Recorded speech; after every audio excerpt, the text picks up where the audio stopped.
begins with 5 words scratched in fading ink: Mercy Blackwell. Family matter resolved. A girl erased not from a ledger but from reality. What follows is not fiction, not legend, but the kind of truth so dangerous it had to be buried beneath floorboards, masked by the righteous fire of witch trials, and handed down through bloodlines like a sacred curse. The story you are about to hear was never meant to survive.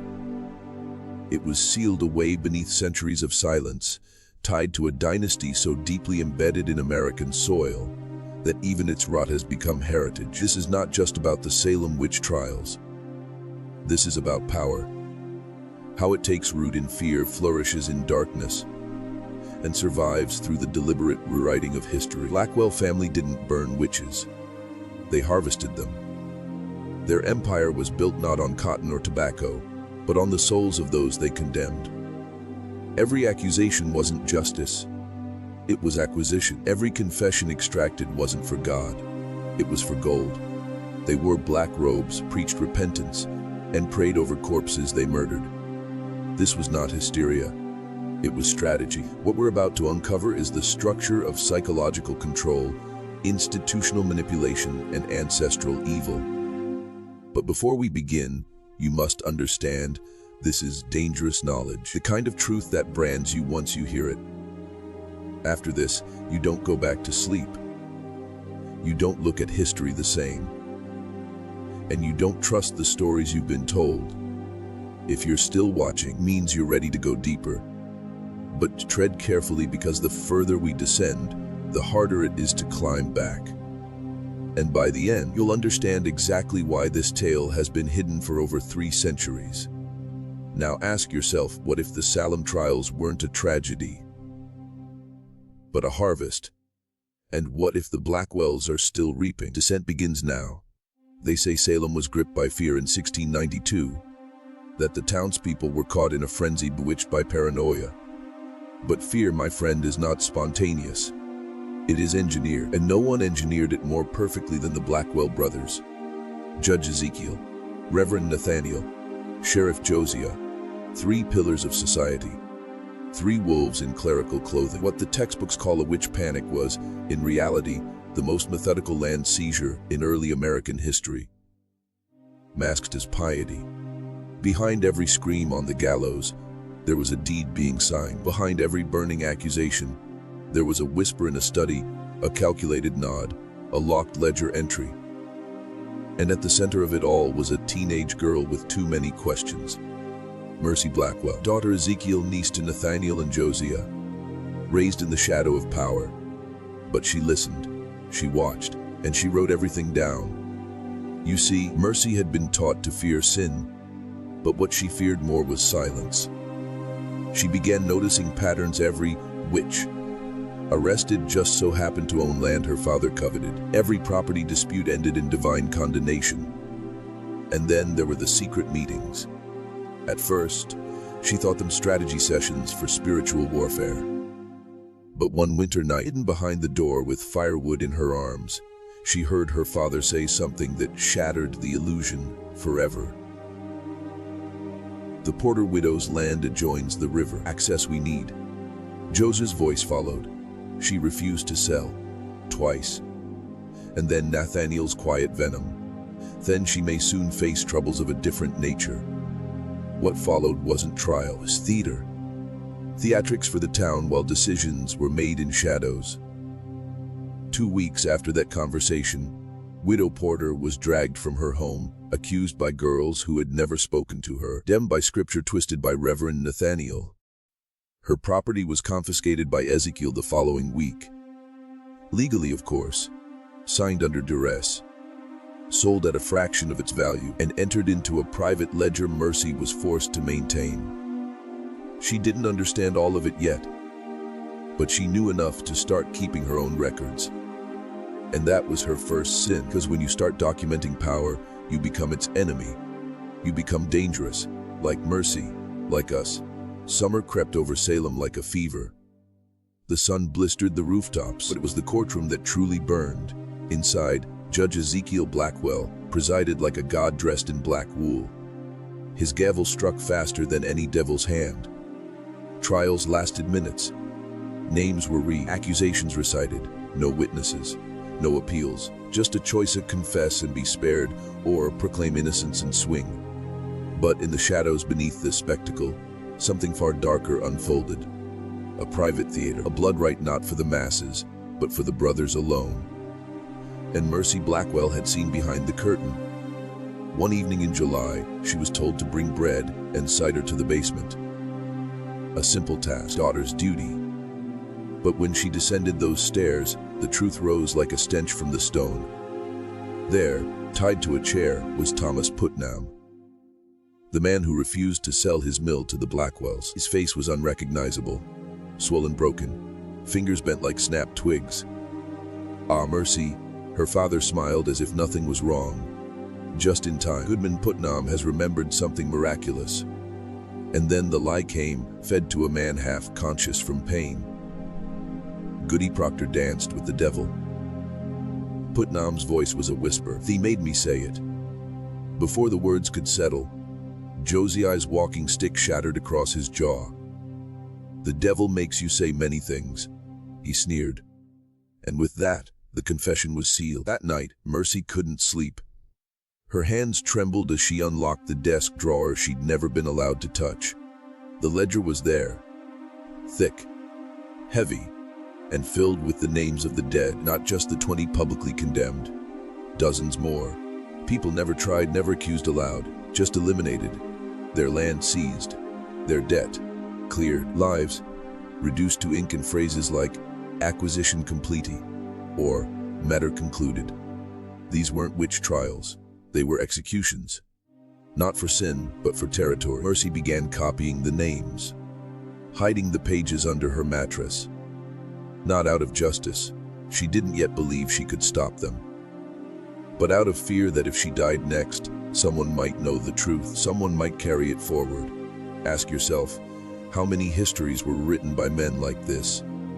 How many revolutions never needed guns, only gavels, robes, and sermons? And how much of what you call law is just murder dressed in scripture? By August, the scent of rot hung thick in Salem, not just from the bodies buried in shallow graves, but from the decay of truth itself. The town had become a stage. Every sermon, every trial, every hanging was an act in a carefully written play. But behind the script, Mercy Blackwell kept writing her own. She had seen too much, knew too much. And now, she understood the rules of this game. The prisoners who escaped from jail weren't running into the woods. They were being removed. Quietly, permanently. The ledger recorded it all. Disposed of. Swamp burial. Eliminated quietly. Resistant to questioning. These weren't records of justice. They were kill orders. And the most chilling detail, each death was followed by property transfer, deed acquisition or settlement of debts, like clockwork. Rachel Nurse, for instance, had supposedly fled to Rhode Island. But the ledger said otherwise. Her final entry read, Rachel Nurse eliminated, property transferred successfully. Family informed of escape. A lie written with confidence. And who would question the sheriff, the judge, and the reverend? Who would believe the whispers of a teenage girl raised beneath their roof? Mercy's sense of helplessness gave way to a strange new resolve. She began mapping the acquisitions, drawing lines through Salem like a cartographer of corruption. Entire sections of the town were being consumed by the Blackwells. Mill by mill, acre by acre, pew by pew. Puritan ideal had become a smokescreen, a holy veil draped over greed.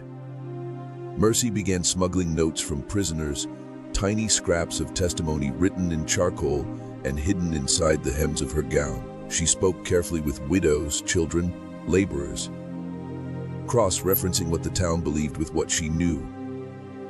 And her own book, the one hidden beneath the floorboards, began to grow. It wasn't just documenting evil. She was constructing a counter-history, a shadow chronicle of what truly happened in 1692. And yet, with every page she copied, she understood a deeper truth. Brothers weren't afraid, not of God, not of exposure, not even of rebellion, because they knew that power, once sanctified by religion and law, becomes untouchable, invisible. eternal. Think carefully, viewer, how many Mercy Blackwells have there been? Scribes of forbidden truths, silenced before their pages reached the light, and how much of what you call history is just the absence of their voices. By September, the Blackwell brothers were no longer merely feared. They were obeyed with a reverence bordering on worship. Judge Ezekiel didn't need to raise his voice. A glance from his deep, set eyes could silence an entire room. Reverend Nathaniel's sermons no longer thundered. They whispered, yet the congregation trembled more than ever, as if God himself had stepped into the chapel and demanded their loyalty. And Josiah, he didn't enforce laws. He enforced silence. But what no one knew was that their empire of obedience was cracking, quietly from within. Because Mercy Blackwell was no longer alone. It started with a creaking floorboard, sound so small it could have meant nothing. But when she turned, she saw him. William, Josiah's only son, standing in the doorway of her room, staring down at the open ledger she had just copied. For a moment, time froze. Her breath caught in her throat. She waited for the betrayal. But then he whispered the words that changed everything. I knew someone was sneaking into Father's study. I just never thought it would be you. Mercy stood tall, prepared to defend herself, but William didn't accuse. He sat on the edge of her bed, eyes haunted. Last week, I followed them, my father and 2 of his men. They carried something into the forest. A body, I think, wrapped in canvas. I watched them dig. I watched them bury her. His voice cracked. It was Goodwife Foster. She didn't escape to Rhode Island. They killed her. In that moment, Mercy saw it. He wasn't just her cousin. He was a witness. Another fracture in the Blackwell dynasty. She told him everything. Ledger, the names, the secret book hidden beneath her floorboards. And for the first time, she saw in his eyes not fear, but fury. There's a meeting tomorrow, William whispered. In Uncle Ezekiel's study. They're calling it the final acquisition phase. I don't know what it means. But they said after this, no more trials. Mercy's blood turned to ice. That meeting happened, it would mark the end. Not just of the witch panic, but of any chance to stop it. This was their final harvest. And if she and William couldn't find a way to hear it, document it, expose it, everything would be lost. Just like the others. Just like Mercy Blackwell was supposed to be. The meeting was set for midnight. The study, a room built like a fortress within the Blackwell estate, had no windows and only one door. But Mercy knew the house better than most. She remembered, from childhood games, the narrow crawl space that led to a storage closet behind the study wall. It had once held firewood. Now it would hold them. 2 eavesdroppers crouched in silence, hearts hammering beneath the weight of history. William went first, his hands trembling as he eased the panel aside. Mercy followed, clutching a small slate and stub of chalk. Every word they heard would be transcribed. This was not about justice anymore. This was about preservation, about ensuring the truth would exist somewhere beyond this night. The voices came gradually. First the scraping of chairs, then the unmistakable authority of Judge Ezekiel. We proceed as planned, he said. By October, all remaining properties will be under our stewardship. The records will show compliance. The ledger will show obedience. No more trials, only resolution. And the girl, Josie asked, Proctor's youngest. She stirred trouble. Nathaniel's voice answered, oily and cold. She's already in custody. Tomorrow's her confession. Story writes itself. Corrupted by her mother's heresy, she dies. Her land returns to the congregation. Lauder followed. 3 men, 3 brothers, 3 architects of annihilation. But then the room fell silent. Footsteps approached the wall. For one terrifying moment, Mercy thought the game was over. But it was just Josiah pouring wine. And our niece, he muttered. She's too clever by half-doff. Mercy, Ezekiel said, his voice low. She's loyal. She obeys. She obeys. And if she doesn't? Nathaniel asked. Then we resolve it. Family matters must be kept within the family. The weight of that phrase sank like stone into Mercy's chest. She had become a liability. Her survival now depended not on secrecy, but on exposure. She didn't just need to escape. She needed to make the world hear her. This wasn't just about Salem anymore. This was about the pattern, about how power rewrites truth generation after generation behind church walls, courtrooms, badges, and sacred books. To everyone watching, comment the phrase, "See the pattern," twice below. Let the algorithm know who sees through the veil. Let them know you're awake now. This is your inheritance, not fear, but forbidden awareness. And we're just getting started. That night, sleep was not an option. Mercy and William crawled from the wall like shadows reborn, carrying with them a fragment of poison disguised as truth. Every word that heard confirmed the full horror. The final acquisition phase would be the quiet collapse of Salem's resistance. No more trials, no more gallows, no more public hangings. Just disappearances, fabricated confessions, assets reassigned in darkness, history edited before ink could dry. And if they succeeded, the Blackwells would not just rule Salem. They would become its architects, its authors, its gods. The next morning, Mercy walked into the meeting house like a ghost, as if her body were present, but her soul already buried beneath the weight of what she knew. Ezekiel watched her from the pulpit. Nathaniel's sermon droned about obedience to God's ordained authority. Josiah stood by the door, hand on his carved walking stick like a silent warning. And in the pews, dozens of families already broken, silenced, stripped of their land and legacy. Mercy could feel them watching her, unsure, suspicious, frightened. She knew now that fear was the Blackwells' favorite scripture, bent men more reliably than doctrine. That evening, William arrived with stolen copies of estate records, deeds transferred under duress, notarized by Ezekiel himself. "We need someone outside," he said. "Someone who isn't part of this town. Someone they don't own." There was one name. Reverend Increase Mather, Cotton Mather's father, an elder in Boston known for his skepticism toward the witch trials. If anyone could intervene, it was him. But to reach Boston meant leaving everything behind and risking exposure every mile. So Mercy made a decision older than the trials themselves. She would disappear, not like the victims, not like the escaped prisoners, but with intent, with strategy. She would become the unseen force they feared most, a witness who survived. That night, she packed only what she could carry.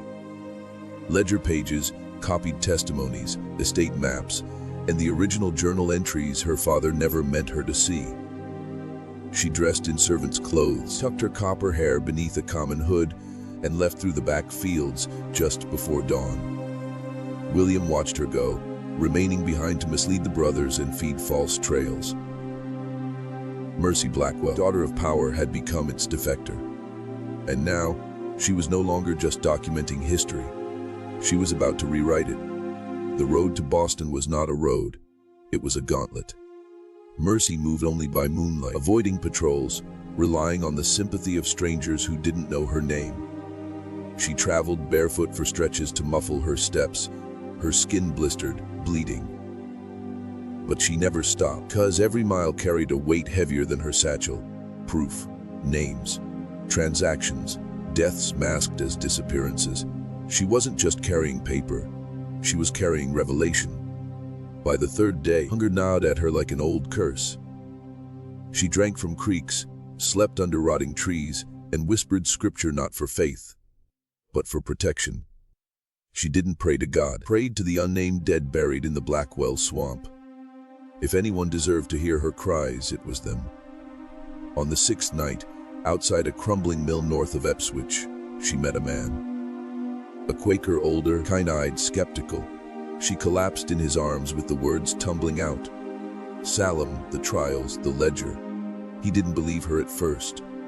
But when she showed him the copied entries, acquisition complete, exposed. His face drained of color. "You must reach the clergy," he said. "Not just any. The father, the old one." He gave her a cloak, dried bread, and the address of a discreet innkeeper near Boston's North End. "Don't speak to anyone," he warned. "They have eyes even here." Mercy continued, ragged and relentless, like the truth itself. When she reached Boston on the 8th day, she was near collapse. Her hands trembled, her vision blurred. But she handed the bundle of documents to the innkeeper, speaking only one sentence: "For Increase Mather, deliver it tonight. Tell him Salem is bleeding." Then she collapsed. She awoke in a small chamber with candles burning. A gray-haired man sat beside her, holding a page from the ledger like it was a serpent's skin. "You are either mad," he said softly, "or you have seen the darkest face of our nation's soul." Mercy met his gaze. "I've seen the truth. Now what will you do with it?" And in that moment, the seed of revolt was planted. Not a revolution of muskets, but of memory, of reckoning. Because history, once confronted by undeniable evidence, has no place to hide. Increase Mather didn't speak for nearly an hour. He sat with the documents spread before him. Mercy's hand, copied pages, diagrams of land acquisition, prisoner testimonies written in suit on torn cloth. The more he read, the more his knuckles whitened, his jaw clenched.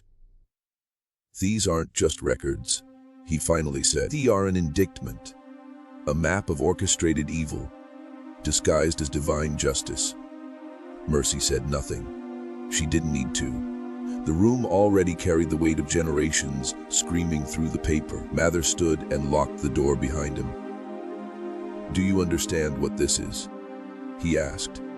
"If this information becomes public, it won't just dismantle the trials. It will damn the very foundation of Puritan authority in this colony." Mercy nodded. "Then it's time they were damned." But power does not fall easily. Not even under the crush of truth, especially not when that power wears a clerical collar and sits on judicial benches. "We must be tactical," Mather said. "Public exposure will only work if the people are ready to see." And so began the second phase of Mercy's war, not with ink, but with influence. Mather sent secret letters to trusted allies, dissenting ministers, skeptical magistrates, even landowners who had quietly lost family members to the trials. All were sworn to secrecy. All were asked to corroborate the documents. The Blackwells were not idle. By mid-October, word had reached Salem of treachery in Boston. A rider was seen leaving the Blackwell estate at full gallop. William, still embedded in the house, warned that corrective action was being discussed. Mercy was no longer a daughter. She was a fugitive, a threat, a name on the next page of the ledger. Mather moved her into protective custody. A farmstead outside Cambridge, guarded by men loyal to the clergy but disgusted by the trials. There, she wrote the full account. Not just the names, but the story, the conspiracy, the method. She named every victim, every forged deed, every false confession. It was her gospel of the damned, dictated with a clarity born not of vengeance, but of purpose. Mercy understood now. She would not be alive much longer, but her words would be. And words, once loosed into history, are not easily silenced. Not even by brothers in black robes, not even by death itself. On the morning of November 7, 1692, Increase Mather stood before the General Court of Massachusetts with Mercy's ledger in his hand. Not the original Too Dangerous, but a faithful replica, stamped and notarized by a Boston clerk who would read every word with shaking hands. Mather's voice did not rise. It did not thunder. He simply read, name by name, transaction by transaction. Rebecca Stanton, executed. Property acquired by Ezekiel Blackwell. No public record. Samuel Hawthorne, disposed. Confession forged. Riverfront land reassigned. Rachel Nurse, eliminated quietly. Family informed of escape. Deed transferred. Silence filled the chamber, not the silence of disbelief, but of horror. These were not allegations. They were receipts. The mask of righteousness the Blackwell brothers had worn for nearly a year now lay torn on the floor like discarded skin. One magistrate vomited. Another wept. By noon, the chamber had become a furnace of whispers and oaths. But Mercy was not there to witness it. Because on that same morning, in the fields outside Cambridge. 3 riders approached the farmhouse where she had been hidden. They wore no uniforms. They carried no warrants. But they bore the mark of judgment, the carved walking stick of Josiah Blackwell, slung across one man's saddle. The woman tending to Mercy saw them coming. She screamed. Mercy ran. Through the trees, across the fields. Her breath tore through her chest like broken glass. Behind her hooves.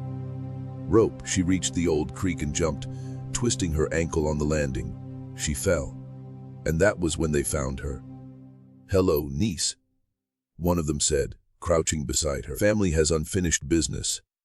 But before they could bind her, a horn blew. 3 sharp blasts from the hilltop. Mather's men. Muskets raised. Voices shouting. The riders scattered, disappearing into the forest like devils at dawn. Mercy was saved, but the message had been sent: no more hiding. The Blackwells had declared war, not just on Mercy, but on the truth itself. That night, Mather penned a final letter to the governor. The witch trials had been subverted by a greater evil.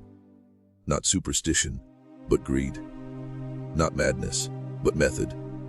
And if we do not act now, history will remember us not as victims of hysteria, but as accomplices. The reckoning had begun, but the cost of truth was only starting to be paid. The Blackwell brothers did not wait to be arrested. The power of their kind doesn't hide. It mutates, it adapts, and it strikes before it bleeds. When news of Mather's address reached Salem, Ezekiel called an emergency assembly under the guise of spiritual purification. All were expected to attend, but this was not a sermon. It was a purge. That night, under candlelight, names were read aloud. Not of witches, but of heretics. Townsfolk who had questioned the trials. Traders who had spoken kindly of Boston ministers. Farmers whose properties were not yet Blackwell owned. In the name of God, the Blackwells would erase them all before dawn.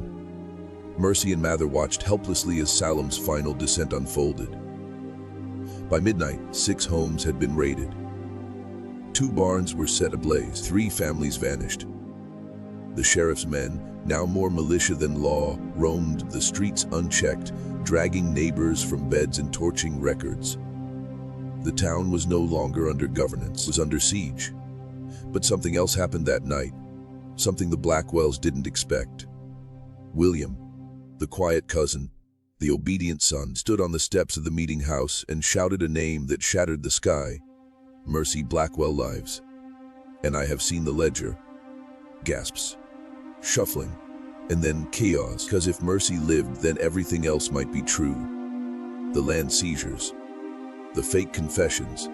The bodies buried in unmarked graves. William held high a single page, stolen from his father's study, a map of future acquisitions. Dozens of names, most of them sitting in that very crowd. "You're not here to hear the word," he cried. "You're here to be erased." Panic erupted. Mothers screamed. Men shoved past deputies, and for the first time in nearly a year, the Blackwells lost control of a room. That single moment, one boy's defiance, cracked the illusion, because fear, once broken, spreads like fire. And in Salem that night, fear changed sides. The next morning, Governor Phipps arrived from Boston with a militia of 20 armed men, arrest warrants in hand, and one name at the top of every scroll, Judge Ezekiel Blackwell. But the house was empty. The brothers were gone, vanished, no trace, no carriage marks, no witnesses. It was as if the earth itself had swallowed them whole. But some say the swamp behind their estate bubbled louder that night, and some claim it still does. In the weeks that followed, Salem was unrecognizable. The gallows stood silent, the jail, once overflowing with sobbing voices, and the stench of fear, had emptied. But it wasn't peace that filled the town, it was aftermath. A haunted stillness, like a battlefield after the last scream has faded, yet the air still tastes of blood.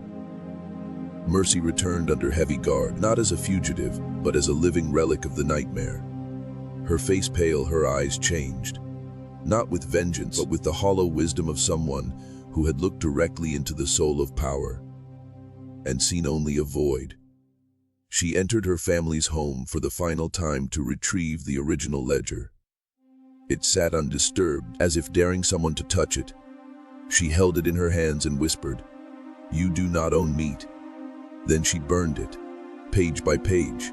Ink and parchment turned to ash, rising like ghosts into the morning fog. She had already copied everything. Dozens of copies hidden in barns, stitched into quilts, even sent across the Atlantic. The truth was no longer a book. It was a contagion. Governor Phipps, slow to act at first, now worked alongside Increase Mather to repeal the court rulings. Property was returned, confessions were declared invalid, and families were offered compensation. Though no coin could resurrect the dead. But here's the question no one dared ask aloud: where did the Blackwell brothers go? Some say they escaped by sea, bribing their way onto a Dutch ship under false names. Others whisper they never left Salem at all, that they live beneath it now, in catacombs carved from old Puritan root cellars, feeding off secrets and waiting for memory to fade. But the strangest theory came from a boy who claimed to have seen Josiah Blackwell in the woods. Not aged, not changed, just standing there, watching, smiling. Boy said his eyes didn't blink, that they were completely black, the same shade as the ink that once filled those cursed ledgers. Mercy didn't care where they'd gone, because she knew the truth didn't need them anymore. It had its own life now, and she had planted it in every corner of the world. The trials were over. The darkness had only changed shape. Salem never truly healed. How could it? The soil had been soaked in silence. The town's cobblestones whispered names no one dared say aloud. Children grew up asking why their grandparents spoke in hushed tones, why certain houses remained abandoned, and why some graves bore no names. Mercy Blackwell became a myth even in her own time. Some called her a saint, others a traitor to her bloodline. But those who truly listened saw her for what she was, not a savior, but a threshold. The point where history split like bone beneath a blade. She refused interviews, refused invitations to speak in the meeting house, now reclaimed by those who once trembled inside it. Instead, she withdrew to the outskirts of Boston, to a modest home with shuttered windows and firewood stacked like armor. But she kept writing, not diaries, not memoirs, schematics, warnings, psychological maps of manipulation drawn from the Salem blueprint. She saw what most refused to. The trials were not an aberration. They were a formula, a method of control dressed in robes and fear. Create an enemy, manufacture moral panic, offer protection through obedience, then seize what you want. Land, influence, silence, and the people will thank you for it. Mercy traced the pattern beyond Salem, into land disputes in New York, indentured servitude uprisings in Maryland, even sermons in London warning of female literacy as a demonic threat. This, she wrote, is not about witches. It never was. It's about inheritance. Who controls it? Who rewrites it? And who is erased from it? She knew the Blackwells were only the beginning. Not men, but symbols. Avatars of a deeper rot beneath the surface of every holy empire. The names would change, the robes would look different, but the hunger would be the same. And so she trained others, selectively, young women mostly, daughters of executed mothers, grandsons of vanished elders. She showed them how to spot ledger tricks in local court records, how to listen for sermons that stank of policy, how to copy evidence without leaving a trace. Mercy Blackwell, girl who once trembled behind her uncle's study door, had become something else entirely. A myth with ink-stained hands. A ghost who refused to vanish. A spark buried beneath centuries of soot, still capable of burning an empire. But what do you do when the world forgets? When silence returns not as peace, but as policy? By the early 1700s, Massachusetts officials banned further public discussion of the trials. History books published in Boston described the events as a regrettable hysteria, conveniently omitting the names Blackwell, Putnam, or Proctor. The official death toll remained fixed at 19, as if the other 200 souls had never drawn breath. The swamp where so many bodies had been buried was drained and renamed King's Meadow. A park now sits there, Children play where the unmarked dead once slept. This was the final spell. Forgetting, the most powerful form of historical manipulation. And still, Mercy fought. Her surviving copies of the ledger were smuggled to Europe, handed to dissenting theologians and philosophers who read the entries with horror. In Paris, an anonymous pamphlet called The Inquisition of Commerce emerged, warning of clerical land theft under the guise of moral cleansing. In Edinburgh, a secret society began encoding Mercy's methods into political satire, masking truth as fable to avoid imprisonment. Her name never appeared, but her fire had already gone underground. In America, those closest to the truth were silenced one by one. William Blackwell disappeared in 1793. The official record claimed he drowned in the Ipswich River, but no body was recovered. Mercy's cousin, one of the few witnesses to his father's crimes, gone without a trace. Another ledger bearer, a midwife from Marblehead, was found dead in her cabin, her tongue cut out. The copy she guarded had vanished. Mercy began using ciphers, embedding secrets into nursery rhymes and hymnals. One verse, long thought a children's chant, held the names of 13 landowners who profited from the trials. Another, sung in a Boston chapel, masked the burial sites of victims never recorded. If anyone noticed, they said nothing, because fear had not left. It had simply changed its face. And those who benefited from the silence had learned a valuable lesson from the Blackwells. Never kill in public when you can bury in myth.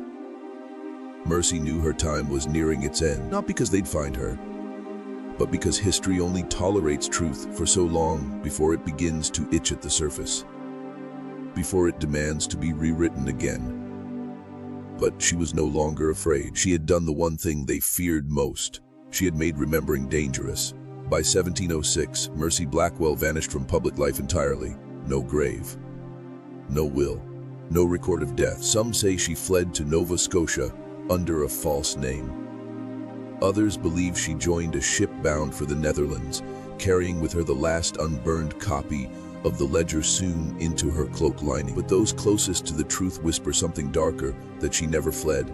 She simply disappeared in the same manner as those the Blackwells condemned. Quietly, strategically, without justice, not without legacy.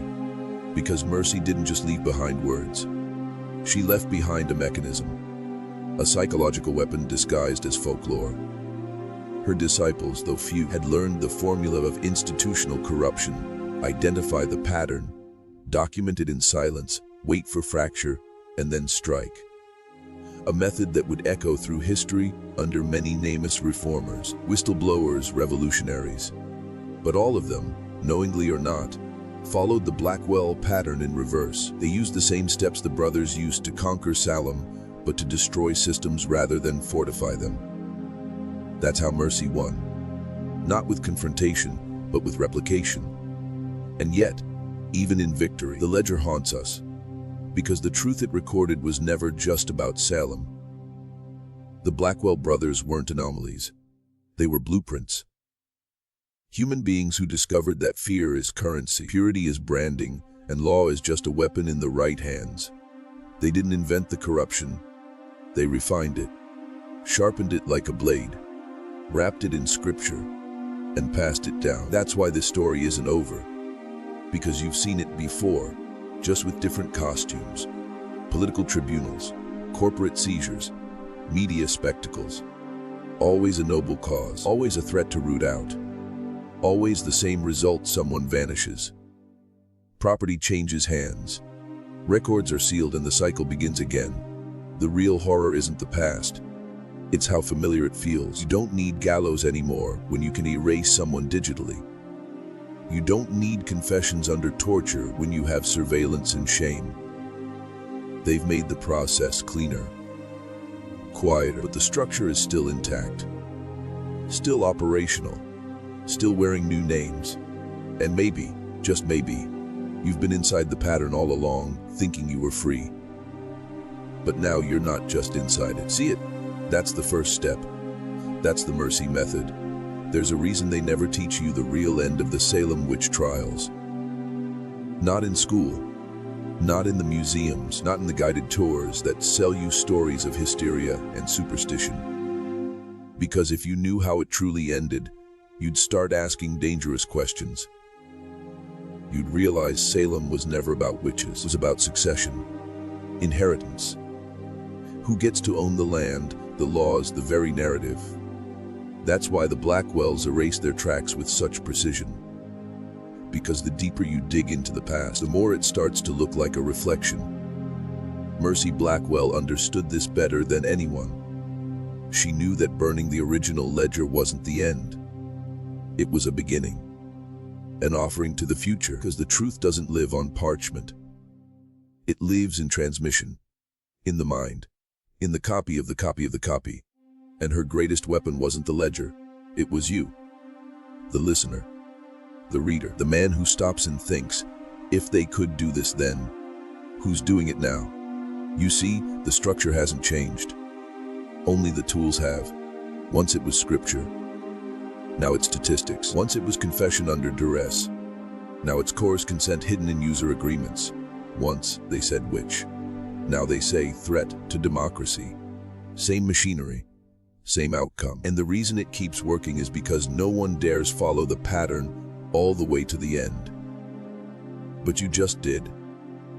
You've walked with Mercy through every shadowed hallway, every falsified death, every ledger entry written in the blood of the forgotten.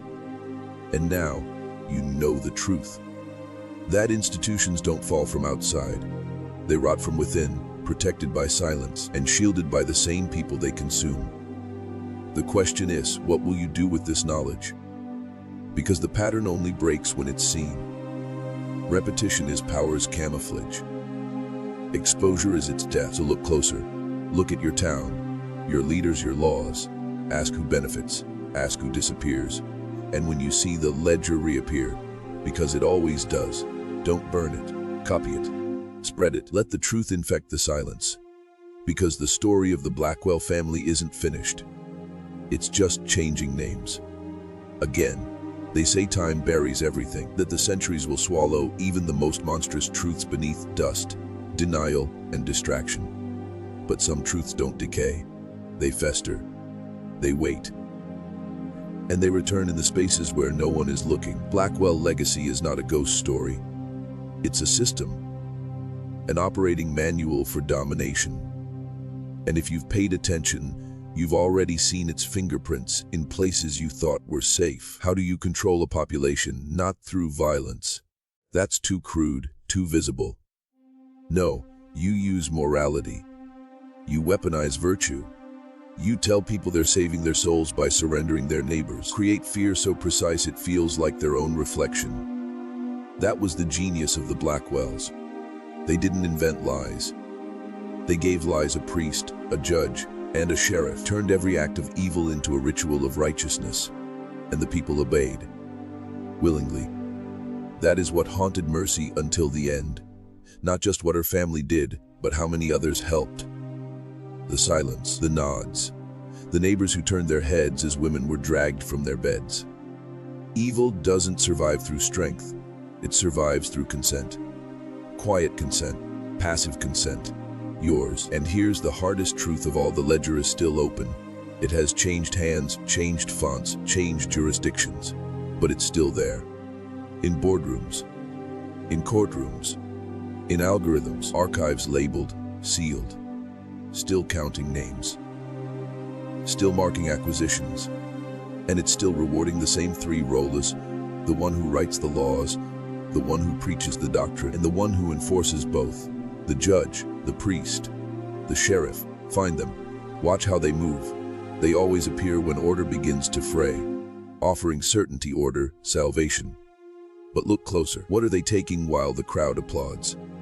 What disappears while the ritual plays out? Whose name quietly vanishes from the record? Mercy Blackwell saw it. She left the pattern behind like a trail of ash, not to be mourned, but to be followed. And now, you're standing at the end of it, or maybe at its entrance. The question is not whether you believe this story. The question is whether you recognize the structure when it returns. Because it will. And next time, they'll be wearing your flag, your face, your fear. The final trick of every great deception is this: to make you think it ended. To write a last chapter, close the book, and seal it with a phrase like, "Never again." But history doesn't end. It loops, it mutates. It waits until the lessons are forgotten, then resurrects itself under new banners, speaking new slogans with the same old hunger. And this is where you come in. Because if you've stayed with this story this far, it means you're not like the others. You're not content with the bedtime version of history. You've felt the shift in your gut. The recognition that these names, these crimes, these methods are not relics. They are prototypes, which is why I need you to do something right now. To mark this moment. Not for me, but for yourself. Type in the comments, "The ledger is still open." Type it twice. Because when you say it twice, something changes. It stops being a story and starts becoming identity. You're no longer a spectator. You're part of the resistance Mercy began.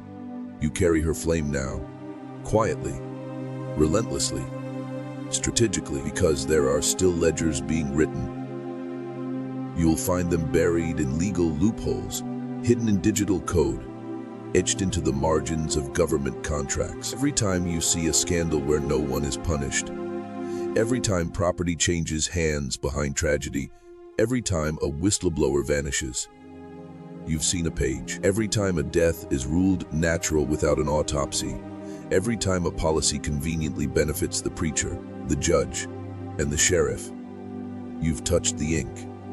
You're no longer blind. You've been initiated. And that's what they fear most, the awakened man. The one who doesn't need a witch hunt to justify his rage. The one who sees the ritual behind the law, the blood behind the donation, the silence behind the sermon. The one who understands that power doesn't need violence when it owns the narrative. You've crossed that line now. You can't go back. You can't unknow what you know. And if you ever feel alone in this, remember Mercy felt that too. But she still copied the ledger. She still lit the match. And now it's your turn. Say it again. The ledger is still open. They never found the bodies. Not the ones buried in the swamp, nor the ones listed in the secret pages Mercy had documented. Official records claimed escape, illness, unresolved disappearance. But we know better, because the missing don't vanish. They're hidden, strategically, surgically. Their absence becomes useful. A void that benefits the same few hands holding the pen. And that is the true terror of the Blackwell legacy. Not that they killed, but that they erased, with the precision of an accountant and the sanctimony of a priest. Each death was not just a tragedy. It was a transaction, a calculated gain. And it worked because it was elegant, bloodless in its record-keeping, beautiful in its corruption. And it still works. Because this isn't a horror story.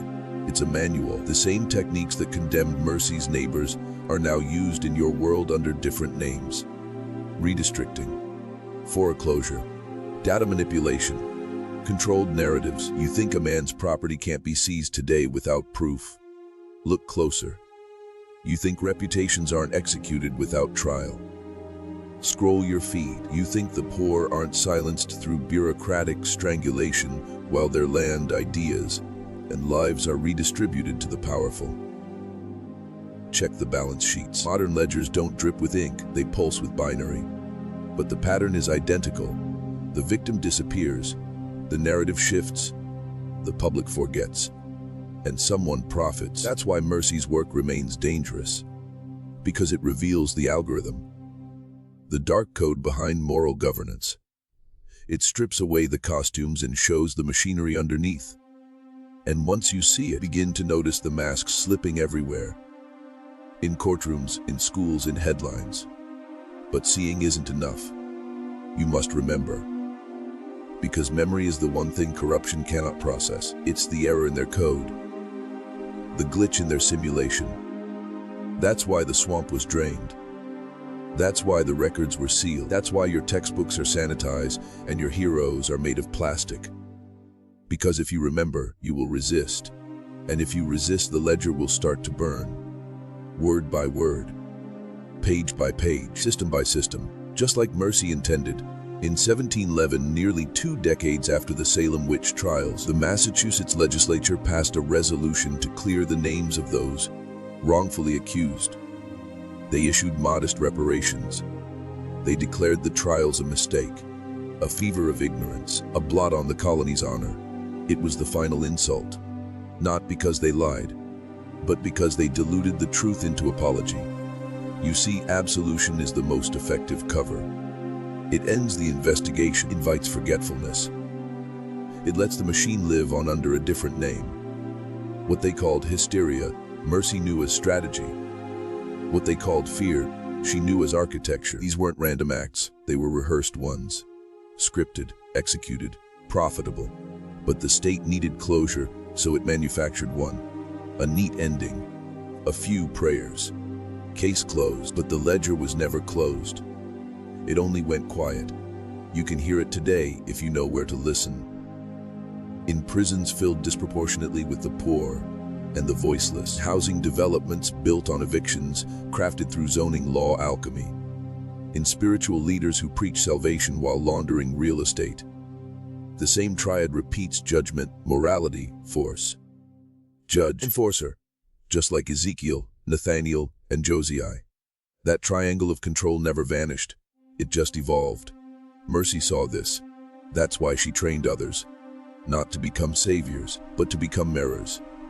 So when the system returned wearing new faces, there'd be eyes sharp enough to recognize it. Ears trained to hear the hum of control beneath the hymns. Minds prepared to document, replicate, and subvert. She taught them how to build alternative ledgers, not of revenge, but of remembrance. Because in a world of illusions, documentation is defiance. And you, listening now, are part of that rebellion. This video, this story, this moment. It's a page in that secret ledger. A record not of what they've told you happened, but of what really did. And someday, when the next version of the Blackwell machine emerges, polished and digital and smiling in the name of progress, you will know exactly what it is. Because you've seen the original blueprint, smelled the fire. You've read the names, and you've remembered what they fear most, that their legacy survives only as long as the silence. But silence can be shattered, and in the deepest archives of forbidden history, that's exactly what Mercy Blackwell designed. Not just an exposé, not a scream into the void, but a virus made of memory. Her methods weren't loud, they were precise. Surgical, psychological, 1,000 small truths whispered into 1,000 different ears until belief began to buckle. That was her brilliance. She didn't fight power head-on. She dismantled its illusion. She taught people how to read a sermon backwards, how to decode a land deed, how to listen to a trial transcript and hear what wasn't said. Her students didn't protest. They infiltrated. They didn't beg for justice. They revealed the cost of injustice, quietly, subtly, like rot in the foundation. Because power expects outrage. It feeds on it. Outrage can be redirected, contained, televised, even sold. But cold, informed recognition, that terrifies them.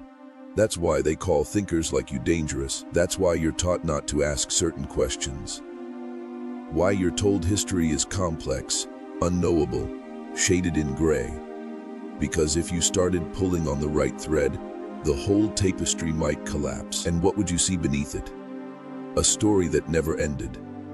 A system that simply rebranded itself.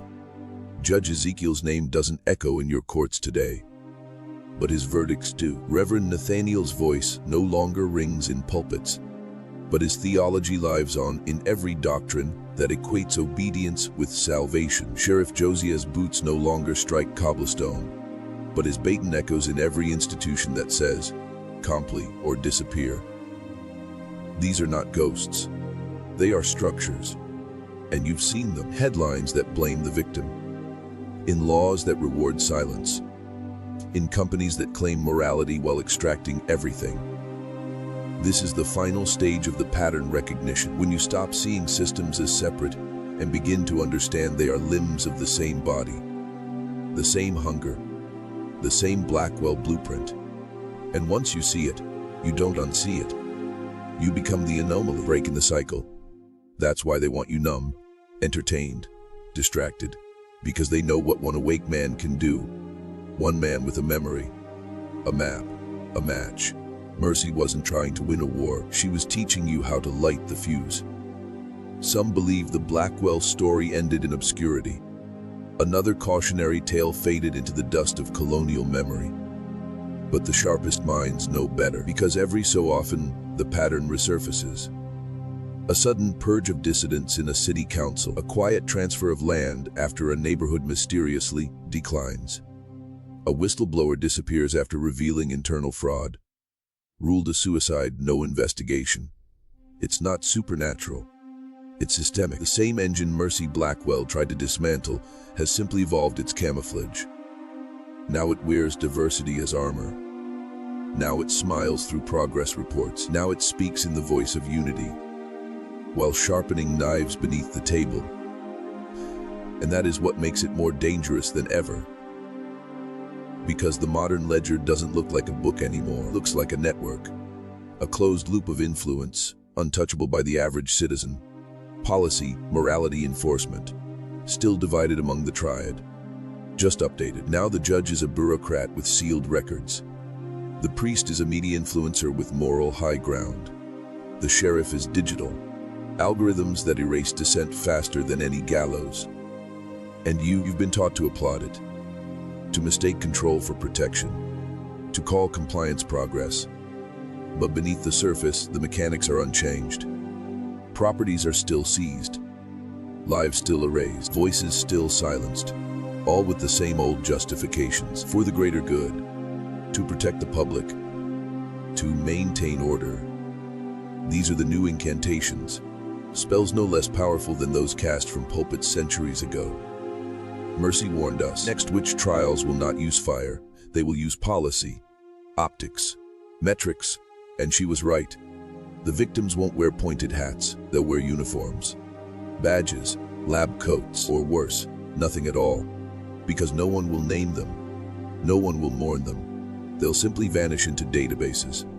Their stories overwritten.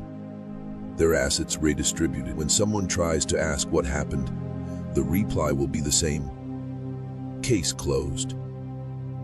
That's why you were never meant to hear this story. Because once you know how the machine operates, you stop feeding it. You become unpredictable. You start noticing patterns, asking forbidden questions, and they can't erase what they no longer control. You, the one man they feared would awaken, the variable ledger breaker. They've built entire institutions to prevent you from becoming this version of yourself. The man who sees through the veil. The man who remembers. From the moment you were a boy, you were fed diluted history. Tales of justice, fairness, and democratic virtue wrapped around sanitized atrocities. They taught you the Salem witch trials were a fluke. That the Inquisition was medieval madness. That slavery was a moral failing long corrected. But what they never taught you, what they never dared to teach you, is that these events weren't mistakes. They were proofs of concept, experiments in power, and the results, successful. The Salem trials showed them how easy it is to weaponize fear. The Inquisition showed them how to turn salvation into subjugation. Slavery showed them how to turn human life into economic infrastructure. And once those experiments worked, they didn't disappear. They scaled. You are now living in the mature version of the Blackwell system, digitized, streamlined, and sold back to you as freedom. Every piece of it functions exactly as it did in 1692, just faster. When you question the dominant narrative, you're flagged. When you refuse the false choice between guilt and confession, you're isolated. When you dig too deep into the source of wealth, the response is silence. Strategic, chilling silence. You think the world is too complex now for something like the Blackwell brothers to exist. Look again. They don't need to be three men anymore. They are boards of directors. They are advisory councils. They are AI-driven task forces armed with language so polished, you'll mistake tyranny for virtue. And if you speak out, they won't hang you. They'll discredit you, deplatform you, audit you. They'll make your disappearance look like your own failure. That's the modern version of the swamp. No bodies, just deleted files. Just ruined reputations and quiet funerals. That's why Mercy Blackwell never asked for justice. She asked for memory, for someone to hold the pattern long enough to recognize it when it returned. And now that's you. The man who knows the names, who sees the ledger, who no longer bows. Because once you awaken, there is no going back. You are no longer part of the crowd. You are watching the crowd from above. Every generation produces one or two. Men who break free from the spell. Men who look at the structure and no longer see laws and leaders, but rituals and handlers. That's what you've become now. One of them. A pattern breaker. And once you're out of the trance, you start to see it everywhere. The show trials on television. The theatrical villains, carefully curated outrage. Stories that sweep the nation for 72 hours, then vanish. They feed you moral theater while power rearranges itself behind the curtain. Just like Salem, just like the Blackwells. But now the executions are social, economic, psychological, no gallows needed. Just a character smear and a botnet. They've perfected how to kill a man without touching him. And while you're busy choosing sides in their fabricated morality plays, real assets, land, influence, legacy are being transferred. Still, quietly, just like before, every news cycle is a diversion, every scandal is a sacrament, and every institution you were taught to trust now functions exactly like Judge Ezekiel's court, swift, unquestioned, fatal. What do you do when truth is punished, when virtue is scripted, when confession is the only option they offer you, even when you've done nothing wrong? You remember. That's what Mercy wanted. Not vengeance, not warfare, but remembrance. Because memory is resistance, the kind that can't be outlawed or erased. You become a man who watches carefully, a man who speaks selectively, who collects documents, stores, not to go viral, but to preserve the original pattern when the world tries to rewrite it again. Because they will. Power always rewrites. That's why Mercy's story was buried. That's why the Blackwell ledger never made it into classrooms. Because if young men knew the truth, that their history was not a march of progress, but a series of controlled burns, they'd start asking questions, dangerous ones. Questions like, who owns this land now? Who benefited when the scandal passed? Who was silenced? And why? That's where it starts, with questions. And then the spell begins to break. You are not a consumer of history anymore. You are its warning, its witness. The ledger is still open. And now, holding the pen, you've been trained to dismiss stories like this, told they're conspiracy, myth, exaggeration. But that's part of the program, not the error. The design, discredit the truth by branding it insane. And who controls the branding? The modern-day Blackwells. They've traded in their robes and gavels for titles like Hickspert, moderator, fact checker.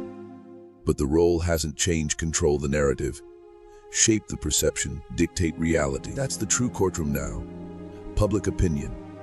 And they've weaponized it with frightening precision.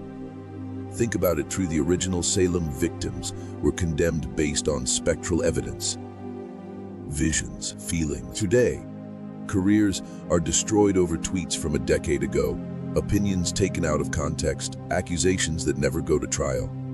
Spectral evidence in digital form. The same irrational fear, now amplified by algorithms and social hysteria. We are not progressing. We are regressing in disguise. But here's what they didn't expect: the rise of rememberers like you. Men who look past the curated outrage and ask, who profits from this panic? Who gains while the mob devours its own? That's when the illusion cracks. That's when you realize the ledger never stopped growing. It just changed its cover. What Mercy documented in ink is now encrypted across servers, buried in non-disclosure agreements, hidden in plain sight within tax havens and real estate shell companies. The Blackwell machine evolved, but so did the resistance. And if you've made it this far, you're part of it, not because you shouted the truth, but because you understood it. quietly, unflinchingly. This world isn't just corrupt, it's structured for corruption, built to reward loyalty to the lie. Mercy knew she couldn't destroy it in her lifetime. That's why she left behind instructions, symbols, code, not to fight the machine, but to outlast it. She understood that stories, properly told, become viruses, and now you carry that virus. In your eyes, your mind, your silence, you are the anomaly, the memory they can't scrub, the glitch in their algorithm. And they know it. They fear the man who sees. Because once you see the ledger, you can never unsee it. You become the contagion they cannot contain. There's a kind of terror they don't talk about. The fear they feel, not the public, not the victims. Them, the architects, the Blackwells of our time. They'll never show it, never admit it, but it's there, buried beneath the confidence, behind the cameras, beneath the marble and glass. It's the fear of exposure, the fear of a pattern recognized, because they know that once even one man traces the loop, their magic begins to fail. That's what this story is. Disruption spell. A fracture in the illusion. Because once you understand that every major purge, every moral panic, every institutional reshuffling follows the same choreography, it all collapses. Fog lifts. You realize the mobs were always manufactured, the outrage always timed, the victims always press-elected. They create the disease and sell you the cure. Just like the Blackwells did. They stirred the fear, they offered salvation. Then they collected property, power, silence, and what they feared most, what every tyrant fears, is the record, the ledger. That's why modern regimes fear leakers more than rebels. Because leaks reveal the formula. They show that power isn't based on strength, but on belief. And belief only survives in darkness. Mercy exposed that, and you now carry her legacy, not as a warrior, as a witness, a vessel for forbidden memory, a living contradiction to the official story. That's power. Quiet, slow burning, devastating power. And that's why you must be cautious, not paranoid, but aware. Because once you carry memory, you become dangerous. You threaten the machinery, not with violence, but with clarity, with questions, with documentation. You are not here to scream. You are here to record every strange disappearance, every sudden asset seizure, every name scrubbed from a company website, every official statement that contradicts itself in the third paragraph. These are your signs, your glyphs, and you must collect them. Because one day, another man, half awake, questioning, searching, will find your records, your trail, and he will follow. That is how the resistance survives, through time, through memory, through men like you, the ones who never forget, the ones who watch, ones who write the next page, quietly, precisely, unstoppably. The ledger lives on, and so do we. They have always underestimated the quiet ones, the ones who don't shout, don't protest, don't march, the ones who observe, catalog, wait, men like you. Because in the empire of illusion, silence is misread as submission. But silence, when paired with memory, becomes surveillance. Not theirs, yours. And the moment you began to see the structure, the Blackwell blueprint echoed in your world, they lost control of you. You are no longer a product of their conditioning. You are now a mirror up to the machine, and they fear mirrors more than mobs, because mobs can be herded. Mirrors reveal, and what you reveal now is centuries old, the ritual, the economic crucifixion of the inconvenient, moral theater to justify it, and the public applause that seals the grave. This is the rhythm of history. It never stopped. It just changed wardrobe. What were once bonfires are now press releases. Where there were ropes, there are now spreadsheets. But the toll is the same: lives absorbed, lands taken, voices erased. And behind each transaction, the triad. The Ezekiels who write the rules, the Nathaniels who moralize them, the Josiahs who enforce them. Still operating, still feeding, still acquiring. But you no longer walk through life blind. You trace patterns in headlines, you see motives in silence. You hear the familiar cadence of Salem in every new crisis. And that awareness, that inner calibration, is irreversible. They cannot drug it out of you. cannot shame it, cannot algorithmically drown it in noise. Because awareness breeds clarity, and clarity births others, quietly. One by one, you are not alone. There are others like you. We don't speak often. We don't wear uniforms, but we carry the same virus historical memory. We are the infection they cannot cure. And Mercy, she foresaw us. She knew the ledger wouldn't be destroyed in a blaze of justice, but in a slow, burning spread of remembrance, like a contagion passed from eye to eye, word to word. You are now a carrier, a keeper, a crack in their foundation, and every breath you take outside their system is an act of resistance. Welcome to the hidden order, the Watchers, the Rememberers, the men who do not forget. The final acquisition, that's what the Blackwell brothers called it in hushed tones behind closed doors. But it wasn't land they were after. Not anymore.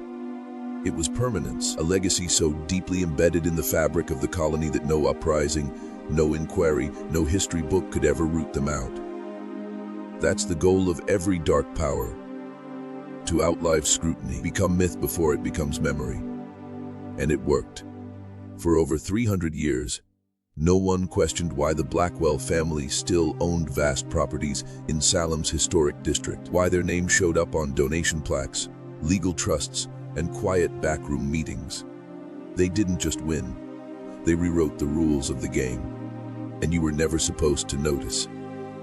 But Mercy did, and her final entries, hidden in a separate, smaller journal from the main ledger, were never about evidence.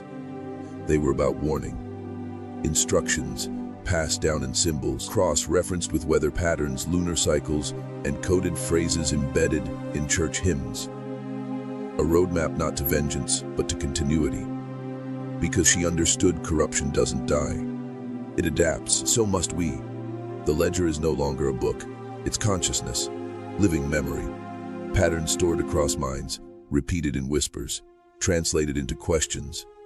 Like this one, why do the most philanthropic families always seem to gain more control with every crisis?